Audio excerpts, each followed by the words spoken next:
Last lecture में हम लोग डेफिनेशन और मीनिंग को कवर कर लिए थे। आज का लेक्चर में हम लोग नेचर एंड स्कोप को देखेंगे। तो नेचर ऑफ ज्यूरिस्प्रूडेंस क्या है?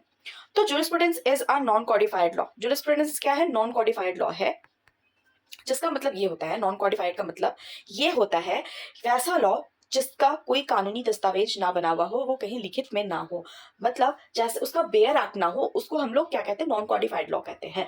जैसे टॉर्ट, टॉर्ट का क्या है? नॉन कॉडिफाइड लॉ है, वो लिखित नहीं है कहीं पे।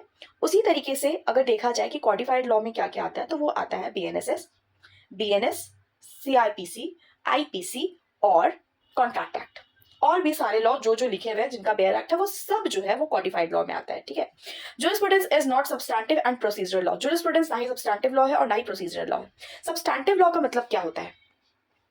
सब्सटैंटिव लॉ का मतलब होता है वैसा लॉ जो हमारे राइट्स, ड्यूटी और लाइबिलिटी को बताता है। और प्रोसीजरल लॉ क्या होता है? जब हमारा राइट वायलेट हो जाता है, या फिर राइट, ड्यूटी, लाइबिलिटीज, ये सब चीजें अगर जब वायलेट हो जाता है, तो हम लोग उस टाइम पे क्या करते हैं? प्रोसीजरल लॉ को यूज करते हैं प्रोसीजर को जानने के लिए।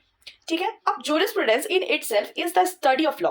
ज्यूरिस्प्रूडेंस जो है वो खुद में क्या? स्टडी ऑफ लॉ है। पर jurisprudence in itself is not a law. पर ज्यूरिस्प्रूडेंस जो है वो खुद में लॉ नहीं है। मतलब हम लोग ज्यूरिस्प्रूडेंस को तब पढ़ सकते हैं जब हम लोगों को लॉ के थ्योरी को जानना हो, लेकिन जब अगर हम लोगों का कोई वायलेट हुआ, कोई राइट वायलेट हुआ, या फिर अगर हम लोगों को अपने राइट्स को जानना, तो उसके लिए ज्यूरिस्प्रूडेंस को पढ़ने की आवश्यकता नहीं है। What is the reason of making law? Law बनाने का रीजन क्या था, ये चीज को जानते हैं। तो इसका आंसर भी खुद क्या है? ज्यूरिस्प्रूडेंस खुद देता है। ज्यूरिस्प्रूडेंस जो है वो बहुत मदद करता है। किस चीज में मदद करता है भाई? Interpretation of law. लॉ को इंटरप्रिटेट करने में बहुत मदद करता है। ज्यूरिस्प्रूडेंस क्या है? आई ऑफ लॉ है। मतलब ज्यूरिस्प्रूडेंस जो है वो लॉ का आंख की तरह काम करता है।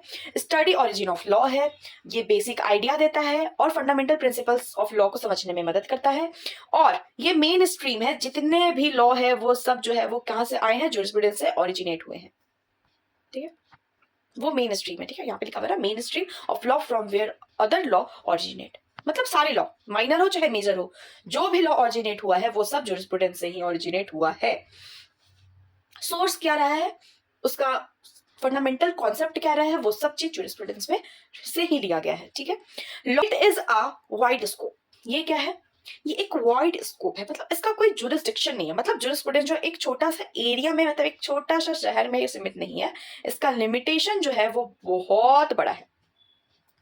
नेक्स्ट पॉइंट में क्या कहता है कि जस्टिस पीवी मुखर्जी जो है वो ऑब्जर्व किए हैं क्या? आइडियलिस्ट और इंटेलेक्चुअल कॉन्सेप्ट को वो क्या ऑब्जर्व किए, वो देखते हैं। वो ऑब्जर्व करते हैं क्या? The behaviour study of main in society.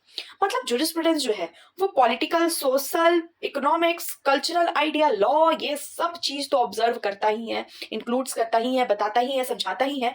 साथ साथ में एक बिहेवियर, एक मैन का उसके सोसाइटी के साथ क्या बिहेवियर होना चाहिए, ये भी बताता है। It covers the study of man in relation to the society. Society के साथ उस मैन का क्या रिलेशन होना चाहिए, ये भी बताता है।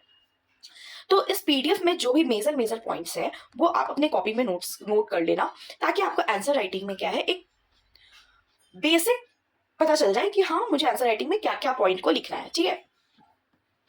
ओके, सो आज का लेक्चर जो है वो यहीं पे खत्म होता है। अगर आपको और इस तरीके का लेक्चर अच्छा लग रहा है तो आप मुझे फॉलो कर सकते हैं मेरे इंस्टाग्राम चैनल पे, और मुझे सब्सक्राइब कर सकते हैं मेरे यूट्यूब चैनल पे।